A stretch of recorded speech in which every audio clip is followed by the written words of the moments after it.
अस्सलामुअलैकुम जी। मैं तुहाडा वीर एहसानुल्लाह संधू। जिस तरह के तुसीं मैनू अजकल देखते जे ते कंप्लीटली तुहानूं ये भी पता कि मेरे हत्थ पैर भी लग चुके हैं। अज मैं क्या भरावां नूं हत्थ पैर लाउण दी वीडियो चेक कराइए, हत्थ पैर ला के चलण दी वीडियो दिखाइए, क्योंकि हजे मेरे को सही तरह चलिया नहीं जाता। प्रैक्टिस जारी है चलण दी। ठीक है, मैं क्या हत्थ पैर ला के ना भरा नूं चल के ना जरा विजिट कराइए। भरा जरा वेखण मैनूं कि तुहाडा वीर एहसानुल्लाह कितना चलदा शुरू तो जानी कंप्लीटली तुहाडे सामने आ मैनू हत्थ पैर लग चुके आ। ते मैं अज बाहर जा रहा वां ते सारे वीर भरा जुड़े रहिए, तुहानूं बाहर दा माहौल दिखाइए। ठीक है, गलियां अपने दिखाइए जिथे मैं रहना सी। ते हजे नवे अपना हत्थ भी लगे ते पैर भी लगे ते पूरी प्रैक्टिस नहीं है मेरी हजे। ते नाल सारे वीर भरा जुड़े रहिए। मैं जा रहा बाहर, नाले तुहानूं अपने बाजार का विजिट करावांगा ते बाहर जा रहा हूं ते ग्राउंड वाली सैर ते जा रहा हूं खुली फिजा दे विच। तुहानूं पता कि घर बंदा बैठ के ने बैठ के बंदा बदलन जा हो जाता। मैं कहा जरा बाहर चलिए यार, नाले आ भी चलिए, नाले भरावां नूं बाहर का विजिट कराइए।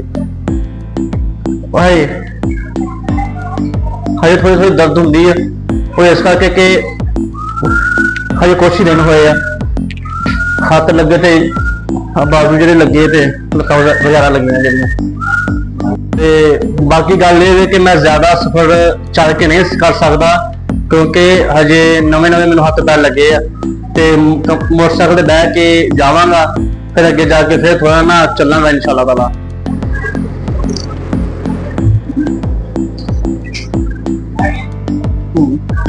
चलो भाईजान टिक लाओ, टिक लाओ। आओ तो मेरा बाहर का विजिट कराइए जरा।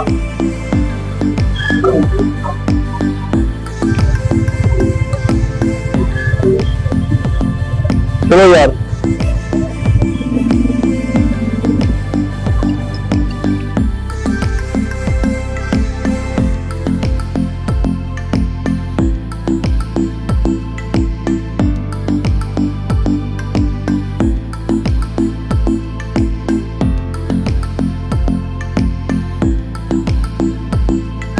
तो भाईजान असीं अज आ गए हैं ग्राउंड विच। मेरे ख्याल दे विच सीगा कि अज कबड्डी का मैच हो रहा, लेकिन अज कबड्डी का मैच तो नहीं हो रहा। मैदान जरा ग्राउंड वगैरह सारा गिला होया बारिशां दी वजह तो है।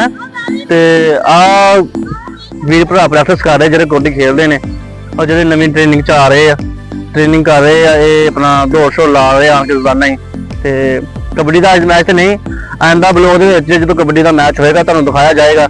ठीक है, ते बाकी साडे जिहड़ा पिंड दा ना ये ग्राउंड है, इत्थे क्रिकेट मैच भी हुंदा है ते कबड्डी मैच भी हुंदा है। अज गिल्ला बहुत ज्यादा वा बारिशां दी वजह तो।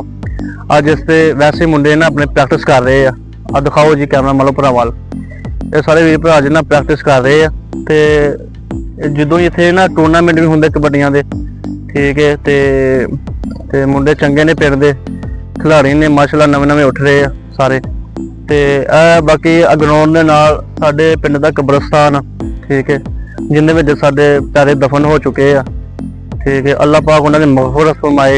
ठीक है, ते बाकी ये गल है कि वो भी ग्राउंड है, यह कब्रिस्तान है ते मैदान है। इत्थे क्रिकेट का मैच भी हुंदा है ते कबड्डी का भी, ते वो कब्रिस्तान है। ठीक है, ते बाकी 2-3 सालों बाद मैं इस ग्राउंड दे विच आया वां। ठीक है, ते क्योंकि पहले मलेशिया सीगा, फिर बीमारी मेरे ते हैवी हो गई। ठीक है, बीमारी हैवी होने तो बाद मैं चारपाई तो तुहानूं पता ही है, मैं चारपाई ते रहा हुण हत्थ पैर लगे आ। मैं कहा चलो यार बाहर निकल के अपना ज़हन थोड़ा फ्रैश करिए, घर बह के ज़हन भी बदगन हो जाता, तुहानूं पता ही है। ते हुण बाहर निकलिया वां, मैदान विच आया वां ते थोड़ा चलने की कोशिश कर रहा, प्रैक्टिस भी थोड़ी जारी है।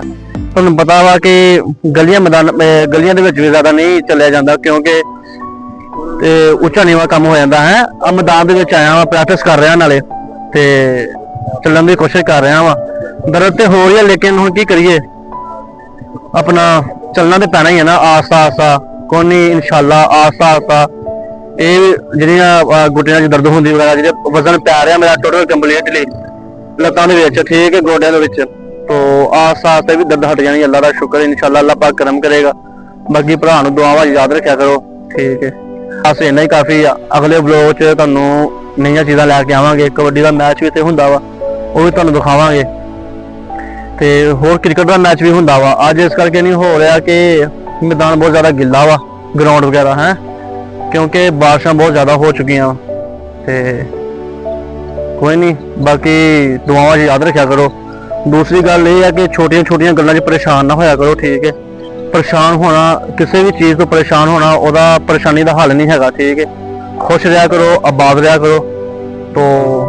ਮੈਂ ਤੁਹਾਡਾ ਵੀ ਜਿਹੜਾ ਅਹਿਸਾਨ ਵਾਲਾ ਸੰਧੂ ਵੇਖ ਲਓ, ਮੈਂ ਆਪਣੇ ਹੱਥ ਵੀ ਖੋ ਬੈਠਾ ਵਾਂ ਤੇ ਪੈਰ ਵੀ ਖੋ ਬੈਠਾ ਵਾਂ, ਫਿਰ ਵੀ ਮੈਨੂੰ ਇੱਕ ਆਸ ਲੱਗੀ ਹੋਈ ਆ ਜਿਉਣ ਦੀ ਕਿ ਯਾਰ ਕੋਈ ਨਹੀਂ, ਅਗਰ ਮੇਰੇ ਹੱਥ ਪੈਰ ਅੱਲਾਹ ਪਾਕ ਨੇ ਲੈ ਲਿਆ ਨਾ, ਮੈਨੂੰ ਹੱਥਾਂ ਪੈਰ ਤੋਂ ਮੈਂ ਮਹਿਰੂਮ ਹਾਂ, ਲੇਕਿਨ ਕੋਈ ਨਹੀਂ, ਮੇਰੇ ਅੰਦਰ ਦਾ ਦਿਲ, ਜਿਹੜਾ ਮੇਰਾ ਦਿਲ ਆ ਉਹ ਜ਼ਿੰਦਾ, ਠੀਕ ਹੈ।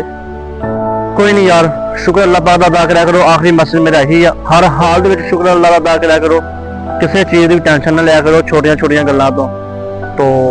ਮੈਨੂੰ ਦੁਆ ਯਾਦ ਰੱਖਿਆ ਕਰੋ, ਠੀਕ ਹੈ। ਬਾਕੀ ਭਰਾ ਜੀ, ਸ਼ਾਮ ਹੁੰਦੀ ਜਾ ਰਹੀ ਆ ਤੇ ਮੈਂ ਬੱਸ ਕਰਨ ਲੱਗਾ, ਬਲੌਗ ਬੰਦ ਕਰਨ ਲੱਗਾ ਵਾ।